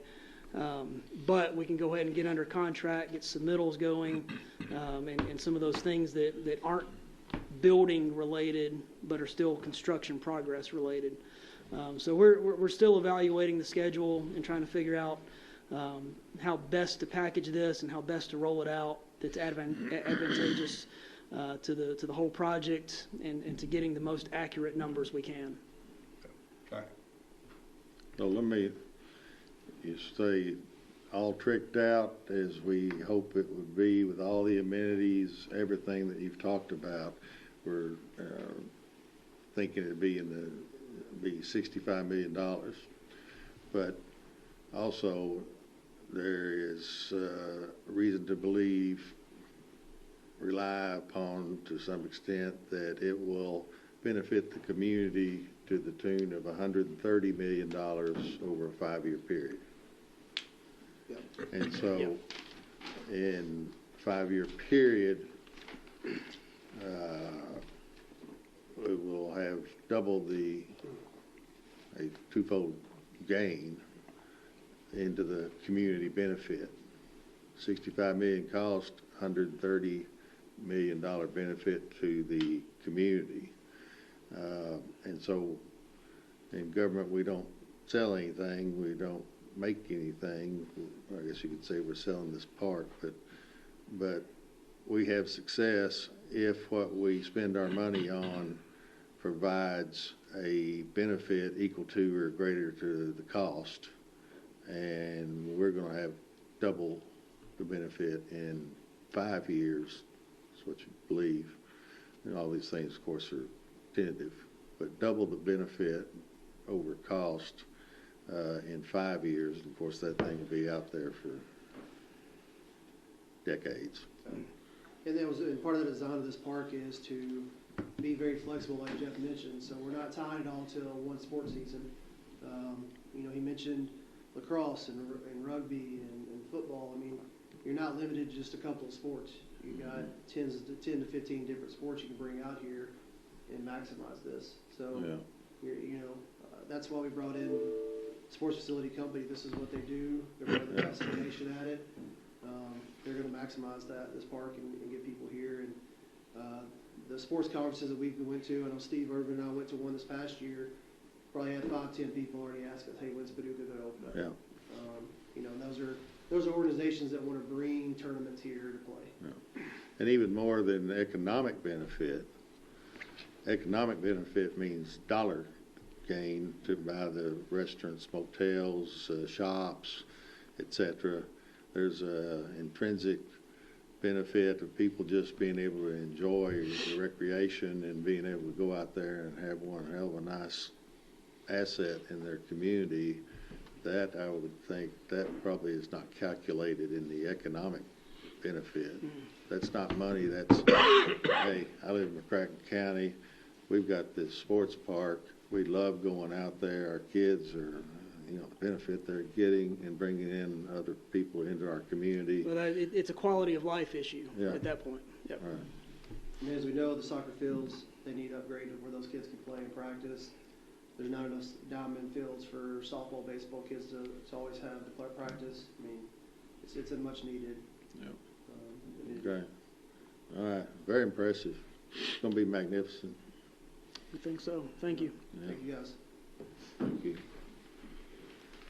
And kickoff's in 5 minutes. I get the rest of this done. I could do the orders, but, we still have discussion. Let's see. And Steve, you were going to touch on the Reedland Ball Field update. Oh, sure. Thank you. The tractor that you approved before Christmas, hopefully will be delivered this week. I got a message from them Friday. The lighting, we had to go out to bid on that. And we got bids in. I got those in slightly before Christmas. I anticipate those bids coming to you on January 22nd for consideration. The other was the batting cages. I met with Bacon Farmer Workman before Christmas. I will have a contract tomorrow. I would assume what it will be a maximum. It'll be an hourly with a maximum amount, probably $5,000 or $6,000. And what that will do is we'll actually have a bid package in hand that we can go out to bid with to meet our procurement requirements. So those are the three things. There was a question about the lights and the cost of them. Did you rebid that, or did you ever get any other interest for it? I did rebid it, yes, and I had that in hand. I was going to bring those at the next meeting. Was that beneficial? I'm sorry? Was it beneficial to rebid it? Yeah, and what I also asked for alternatives. The way that they had it, they were going to leave a lot of the existing wooden poles that were 30 years old. I got advice that, why would you want to put brand new lighting, LED lighting on 30-year-old poles? Yeah. So I broke it out into 3 different types of bid packages. One is kind of like it is. One would be adding all new metal poles and then using also the existing metal poles at Bluegrass Downs. And then the third package that I bid out was to do all metal poles, but also bury all the underground underneath, kind of like the fields 5 and 6 are on the other side. Yeah. So okay. You'll have 3 different things to take a look at to make a decision on. Thank you. Thank you. Thanks, Steve. All right, then we have for business license, we'll have some discussion about business license. Yes, we're going to do that. Oh, the Murray State guy here. Okay, all right. Yeah, here he is. Let's let him. He might want to go do something else. Come on up. Talk to us. Looks like a Michigan guy to me. The Murray State Veterinary School, Jordan Smith. A little hardball to him. Thank you, Judge. Thank you, McCracken County Fiscal Court. I'm here today. I don't have a presentation as good as the parks here, but no, just here to talk about Murray State School of Veterinary Medicine proposal. Happy to kind of go over kind of the genesis of this and where we are now, if you'd like me to. Sure. Okay. So very quick history on this. About 50 years ago, Murray State University's Board of Regents passed a resolution to begin the planning and looking into building a school of veterinary medicine at Murray State. You said 50 years. 50 years ago, 1973. I covered that. And for Did you say you covered that? Yeah. And for you want to do it, or you want to let him? Hey, come on up, Bill. But for various reasons, the Kentucky State Legislature didn't move forward with that proposal. It started and stopped several times after that. And so now, due to it's kind of a perfect storm, large animal vets, particularly in rural Kentucky, continue to decrease. Right now, according to the American Veterinarian Medical Association, there are only 54 sole large animal vets in Kentucky. We have 2.2 million livestock. So about one vet to about 43,000 animals, so large animals. So that profession we know is going to continue to increase. The need is going to continue to increase throughout the state. I know the Kentucky Department of Agriculture recently had a large animal veterinarian shortage work group. They just concluded a few weeks ago in Frankfort. So we were approached again by several legislators, by other folks in the animal agriculture industry to now is the time for Murray State to step up and begin at least the process of doing a feasibility study to see about building a school of veterinary medicine. In Kentucky, we do not have a veterinarian school. We have law schools, medical schools, dental schools, but one of our signature industries, the equine industry, animal agriculture, we do not have a vet school. We don't have one. Yeah, instead, the General Assembly, we farm out about 41 vet slots per semester to Auburn and Tuskegee. And the General Assembly pays quite a bit of money for those slots. But Murray State, our proposal, we put together a feasibility study. It finished in October. It would be about $89 million to build a school of veterinary medicine. It would be a distributive education model. So about 6 of the last 40 vet schools that have been built in the United States are this distributive education model, kind of a 3+3 program. So a student could come to Murray State and study pre-vet, vet tech for 3 years, and then go on, if this is successful, 3 years at our School of Veterinary Medicine if we're successful. Lincoln Memorial, University of Arizona, Texas Tech, these are all schools that have gone to this distributive education model for vet school. Right now, we have proposed this to the General Assembly. We've given them our feasibility study. Leader Steve Rudy, Senator Jason Howe, Representative Richard Heath, all 3 are members of this feasibility study, and all 3 are in support of this proposal. So right now, this is in the hands of the General Assembly to determine if they want to fund it in the budget, or if they want to pass a standalone bill to see this through. If we're successful, then we anticipate construction would begin, planning would begin probably 2025, and the School of Veterinary Medicine would be open in 2027. We'd take about, we think, 50 to 70 students per class, so per semester. We know it would be an economic output of about 600 and something plus construction jobs in that phase. It would be about a 140 something million economic output immediately to the region. So we feel confident that the time is now to start this, and what we're doing is asking all of our friends in the region to help us with this task, because I know McCracken County needs more large animal vets. This entire region needs more large animal vets. And studies have shown that the majority of all new veterinarians, both large and small animal, are being located primarily in urban Kentucky, central Kentucky. So I know in rural Kentucky this is going to continue to be an issue, and we know that having a school of veterinary medicine, particularly here in West Kentucky, can help solve the problem. Yeah. But we would appreciate McCracken County's support if you would be so willing. And we didn't we already do a resolution in support of it, didn't we? It's on the orders. Oh, it's for tonight. Yes, sir. Yeah, so yeah, I think we will. Great, great. I just want to put on the record, I've written my 8th check to Murray State this week, Thank you. and I think it's going to work. Great. May have to write a small night check, but I think she'll be done. Great, great. We're glad your daughter's at Murray. Yeah, any questions on that? One of the issues that caused it to fail back in the days was that a bill passed the House to approve it, then it died in the Senate. And one of the issues was that the University of Kentucky said, we don't think we need one, but if we need one, we should put it at the University of Kentucky. So at the time, the politics and the structure of higher education was a lot different than what it is now, so it died. Then they did a study, then they increased the slots at Auburn and Tuskegee for that. So I'm in favor of it. It should have been built a long time ago, and I think it needs to be done. And I think my understanding is from talking to President Jackson is that maybe UK is not as opposed to it this time as they were before. I don't know if they're for it, but I think hopefully they will not block it if the legislature so chooses to build this. But I think it needs to be done, and I'm in favor of it. And when it comes time, I'd like to make the motion to approve the resolution. Okay, great. Anything else? Thanks, Drew. Thank you. Hey, who's going to win that racer game Sunday, you think?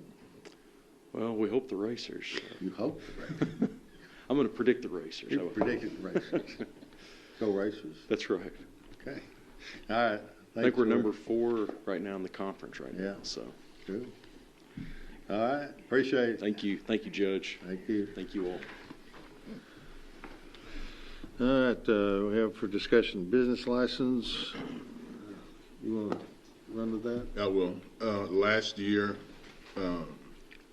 well, let me back up. As a personal trainer, I use a lot of natural sites here in the city, river the riverfront, the stairs down by the boat dock, places like that around town. So I always get my business license from the city, and and I'm in compliance. Well, last year it was brought to my attention that I wasn't, because I didn't have a county business license. And I'm like, oh, okay, I didn't realize I needed one. So I got with finance, we worked that out, but in a non-official position, I was just kind of, folks that I knew that had businesses, I'm just kind of floating it out there. And they're like, what? What do you mean? It's like, well, you're supposed to have one, right? And so the more I thought about that, I'm like, okay, we need to tighten that up. So the email that I sent you all pretty much laid it out, and in my mind, it's to make. I think there's a lot of people that just don't know that. I don't think that our people are trying to get over on the county by intentionally not getting their business license. So my proposal was that we have a grace period where to get those folks compliant with, if you come in, you get your business license by the 15th of April, and then there's no penalty, no interest. Just moving forward from that point on, you're good. Also, what would help when I got my business license when I went to the city to get it, if I had known, if I had some kind of paperwork, some kind of notice on that said, okay, that you have to go across the street and get a business license from the county as well, then I would have done that. But that doesn't happen currently. That doesn't happen. So I think if we can make this as easy as possible for those business owners in McCracken County that's not aware that they need to get a county business license as well, I think that would bring them obviously in compliance. And there's a lot of businesses in the county that I'm pretty sure that does not have that license. So the email that I sent you all, the proposal is a 90-day grace period. Keep it as simple as possible, and then once that's done, then moving forward, folks just make sure that they got that when they start in a business, or it's time to get another business license, they can come and make sure they're in compliance with the ordinance that we have. Okay, so is your proposal then that I guess anyone who has operated a business within the city but not paid the county business tax and so no business license, that they not be required to pay any past tax, any interest on that money that they would have paid, and no penalty? A grace period, if you will. A grace period. Yeah. So if they come in by a certain, you say 90 days? Well, by the 15th. Okay. If they come in by the 15th of April and square it, then they don't owe any of the back tax for any period. Right. I'm just trying to get pinned down what you're talking about. And I think the other part of that is we would have to do a really good job with the media letting folks know that this is what we're doing, whether it's radio, TV, website, word of mouth. Things spread pretty quickly. And so, yeah, to me, that's keeping it simple. That's the simplest way to do that. So Okay. Let me say that here's the, and I see where you're coming from. I mean, I understand the idea. I guess the flip side of that coin is, again, of course, being a lawyer and a retired judge, people are presumed to know what the law is and what the requirements are. I'm just going to throw the other things out so we have all the aspects or whatever I can think of to talk about.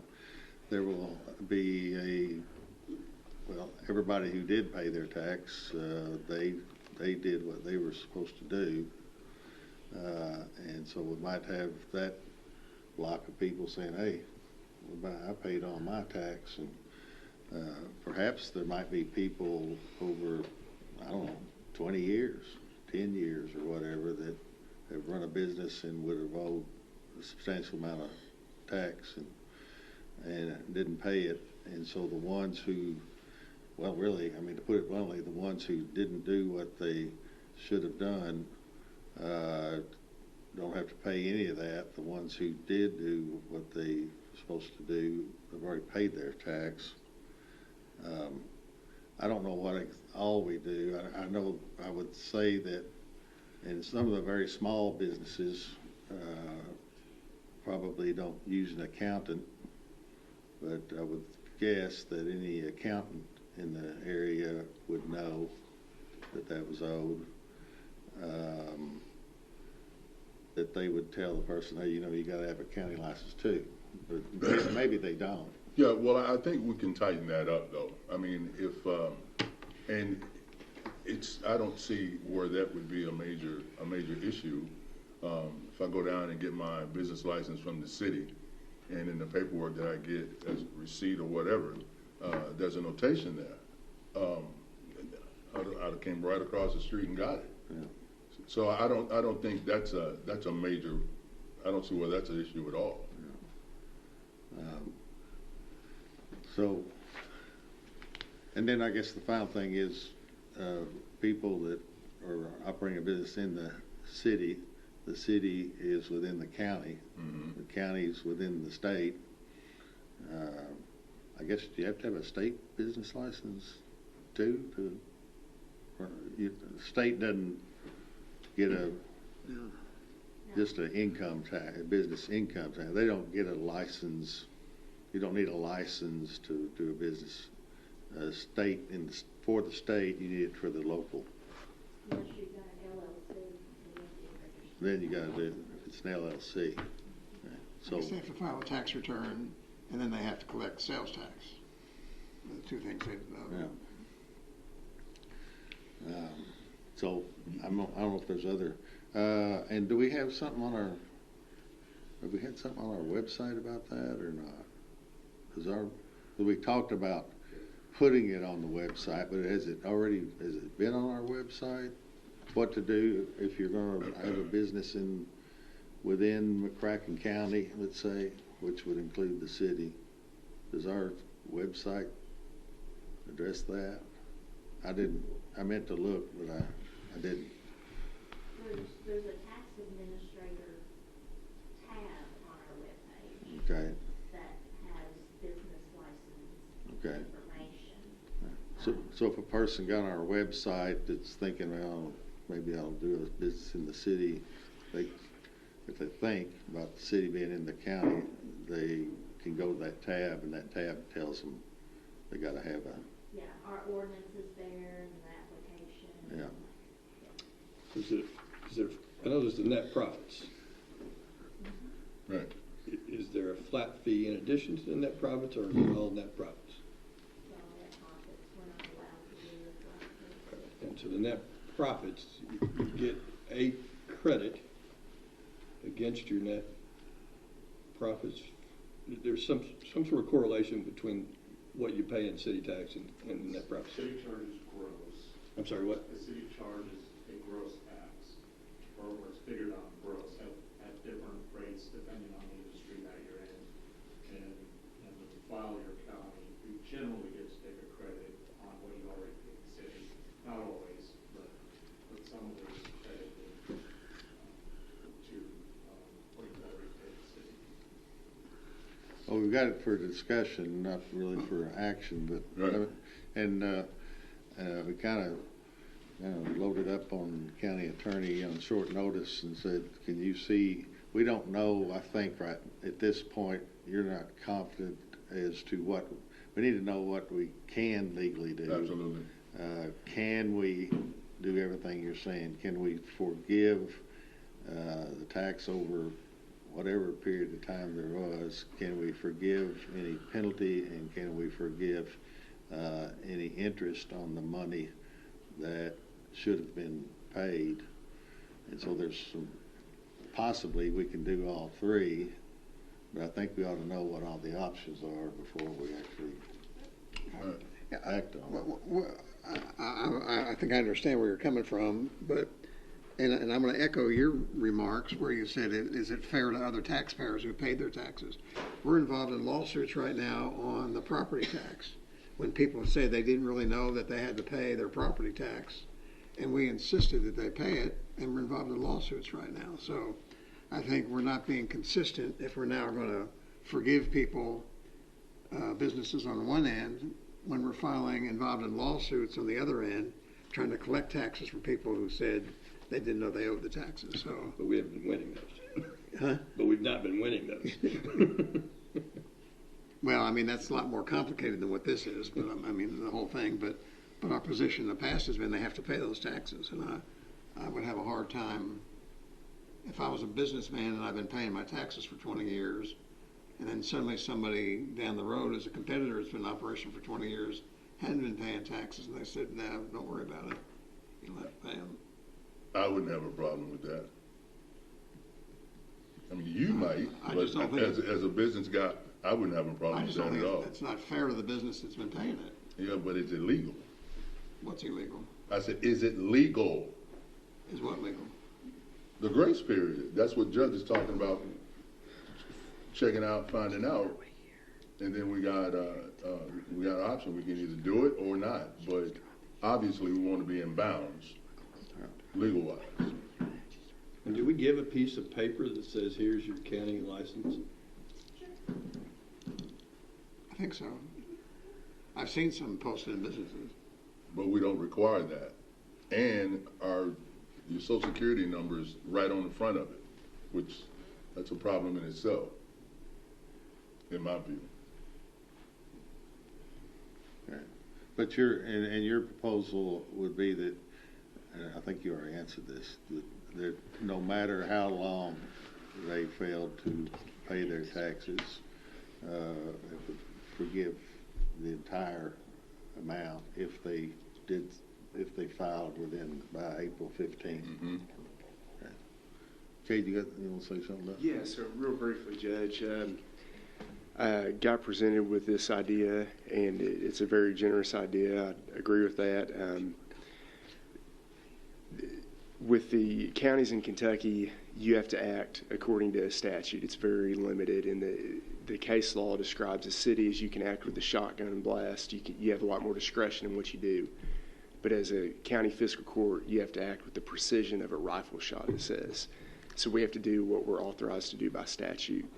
And there's a few things that make me say we might want to press pause on this, just initially at least. First of all, Section 171 of our Constitution says that taxes shall be uniform upon all property of the same class subject to taxation. What that means in the context of a license fee is that a taxing authority can't single out a particular business for special licensing or require a specific entity to bear a heavier burden. So basically, it has to be uniform.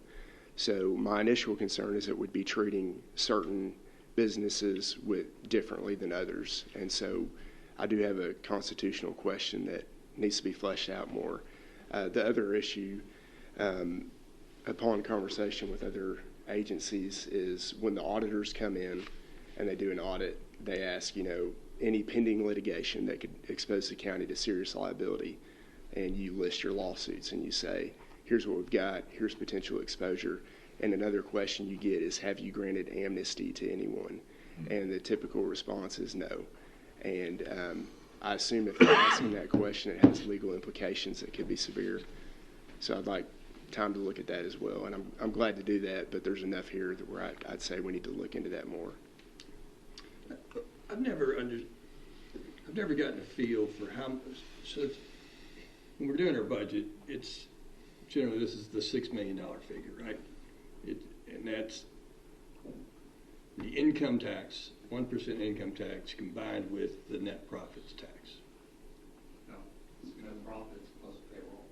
All right, net profits plus payroll tax, which I call income. But have we ever been able to break out, here's how much of that is payroll and here's how much of that is net profits? And can you, I guess, can you remind me how much, because what Richard's talking about would be under the net profits category, right? And how much of the $6 million roughly is net profits? Ballpark. We think about 40% sitting there. 40% of the $6 million is net profits? So it's not ignored. I mean, it sounds like there's $2.5 million that gets collected from county net profits. Is there a reason that we don't require businesses to display their, like, for most places you go in, you see city business license displayed, but I've yet to see one where it says McCracken County business license. I mean, is there a reason for that? I'd have to look at I guess the ordinance doesn't require it. I don't think the ordinance requires that you display it, so.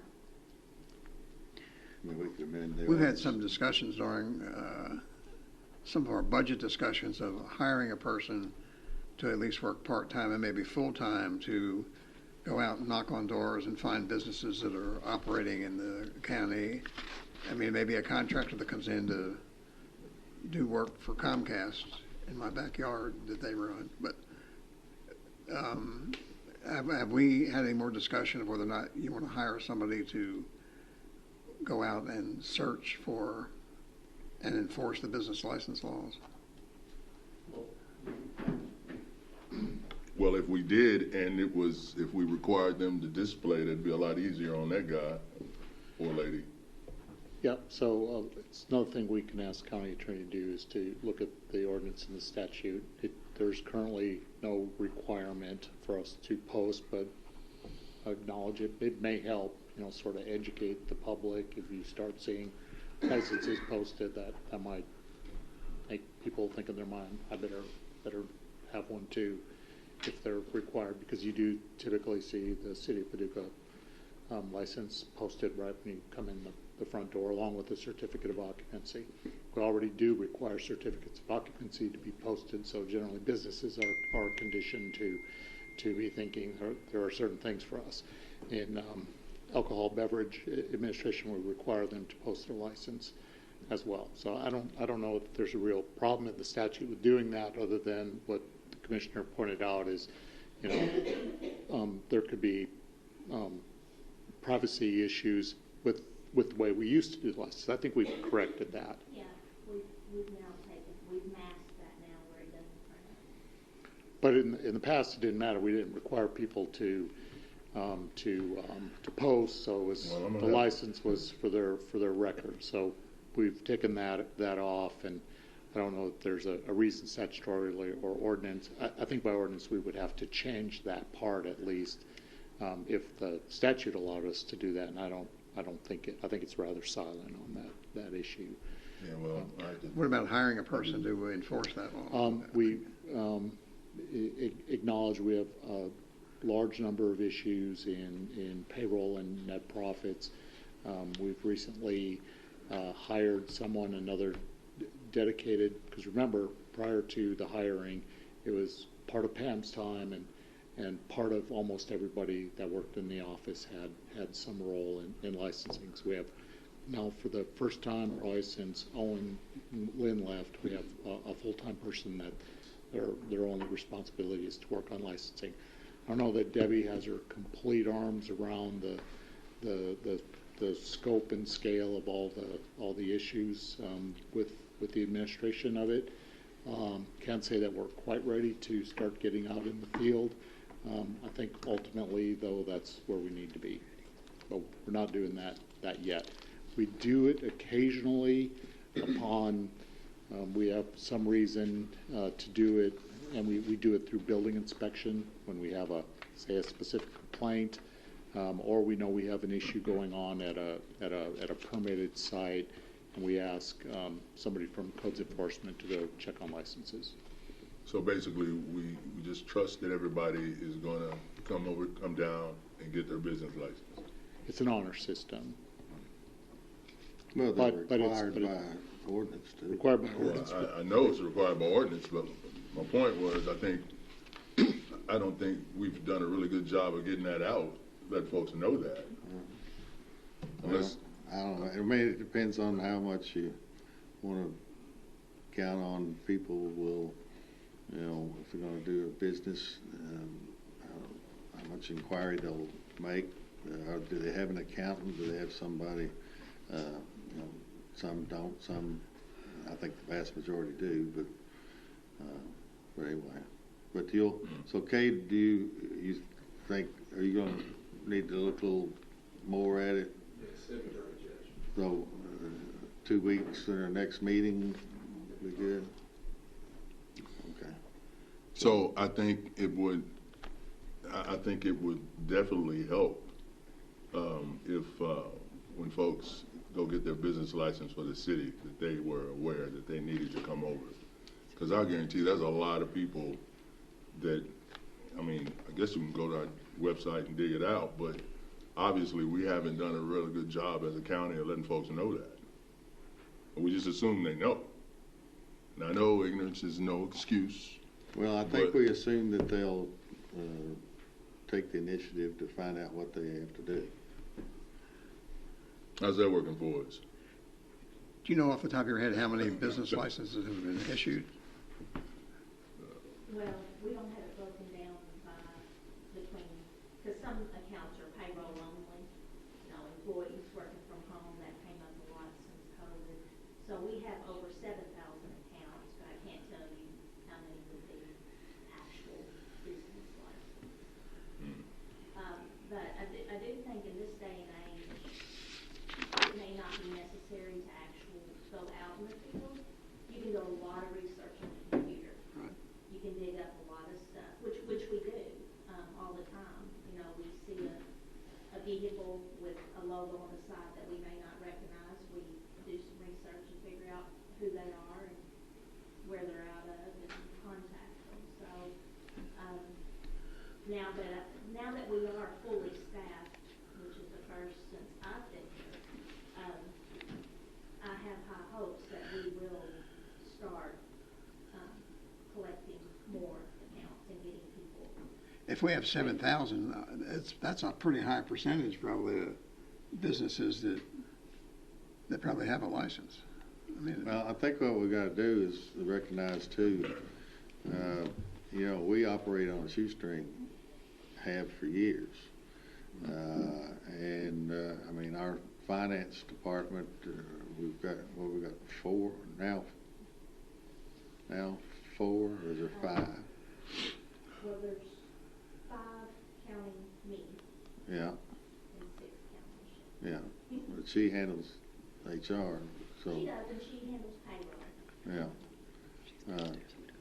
So, for instance, the city, they have a finance department that occupies, I don't know, they have 15 in their finance, 12 or 15. So, it just depends on how much resource you want to put into it. We've talked for some time, and now we've hired this person because we believe one thing, if we're going to make a requirement that people do that, we have some obligation to enforce that requirement.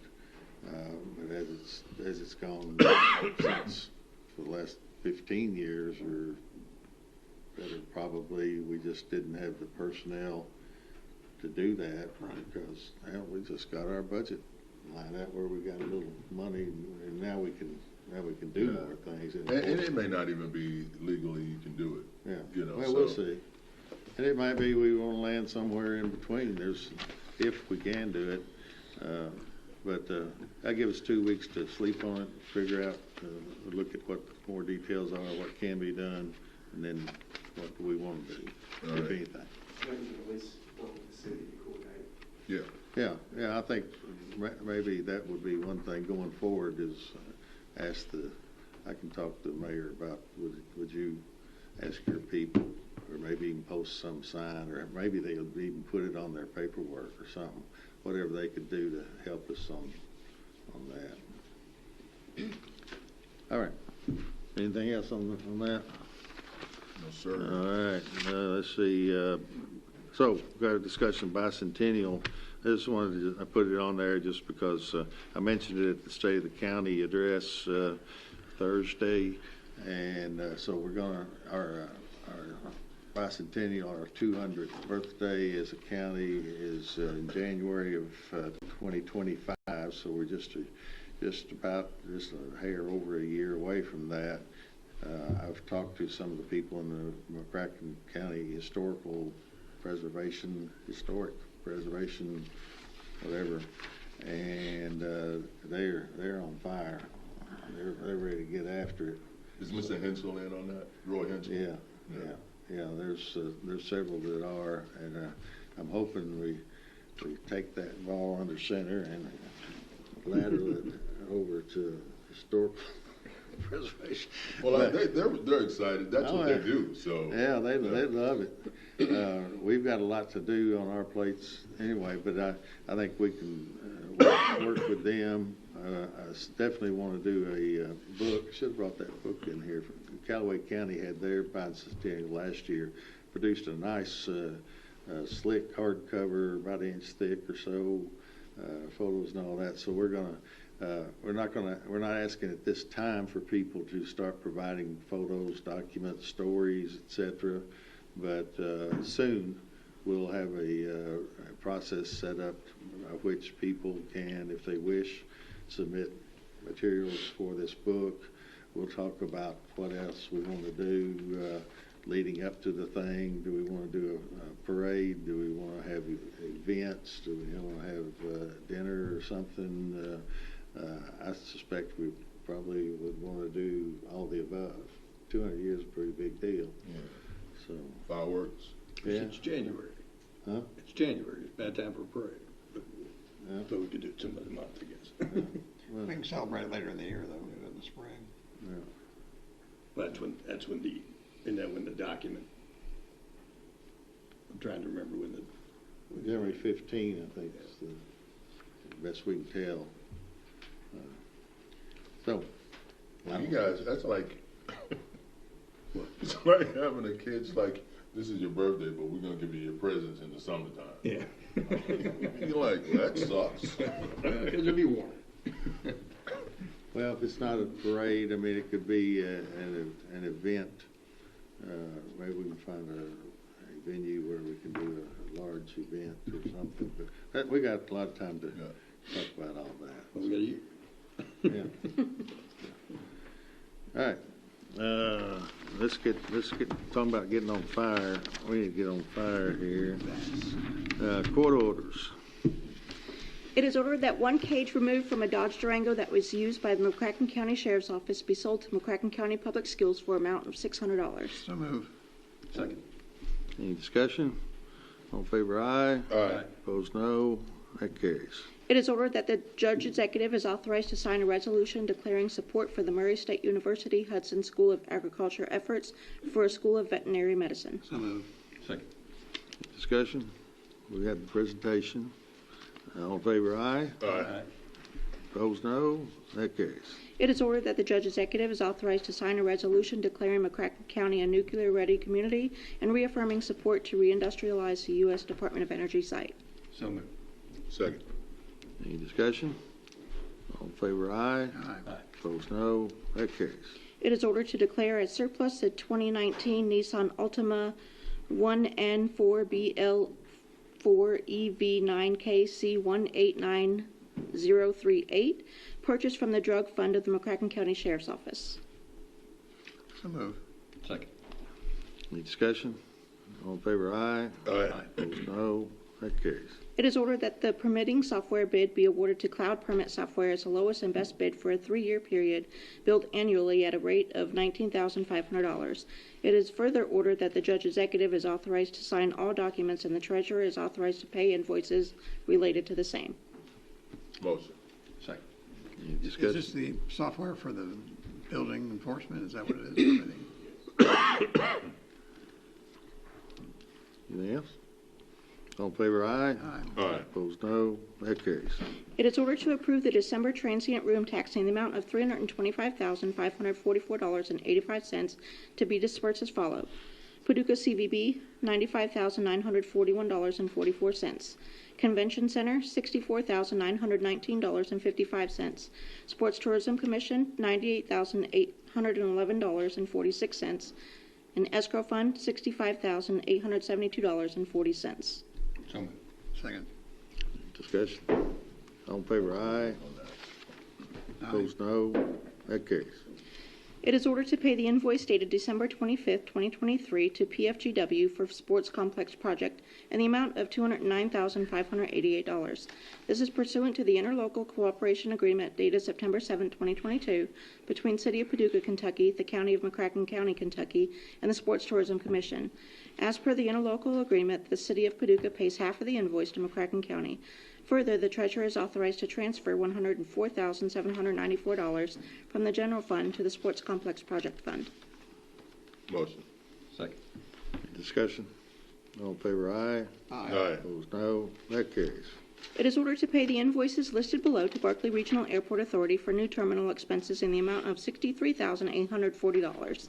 This amount is one half of the total invoices of $127,768 and is pursuant to the Interlocal Cooperation Agreement dated August 28, 2021 between City of Paducah, Kentucky and the County of McCracken County, Kentucky and the Berkeley Regional Airport Authority. Invoice MCFC 120823 dated 12/8/2023, $37,705.50. Invoice MCFC 121523 dated 12/15/2023 for $26,134.50. So moved.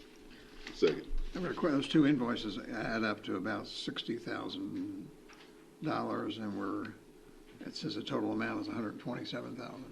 No, we're paying $63,840, that's one half of it. That's just our half, the city's paying the other. The 127 is the total. Okay. All in favor, aye. Aye. Opposed, no. That carries. It is ordered to pay Berkeley Regional Airport Authority $16,570.75, which is 1/4 of invoice MCFC 010224. The City of Paducah will be paying 1/4, and Paducah Convention and Visitors Bureau will be paying the remaining 1/2. So moved. Second. Discussion? All in favor, aye. Aye. Opposed, no. That carries. It is ordered to accept the Second Amendment of the American Rescue Plan Act State and Local Fiscal Recovery Fund Expenditure Document. So moved. Second. Second. Any discussion? What was this document? What's it do? It's one of these annual, We can do this in a few seconds. We had to, with the, we were able to declare by federal law some of the ARPA money that it was assumed to be lost revenue, and there was a form they had for that. You approved that form some time ago.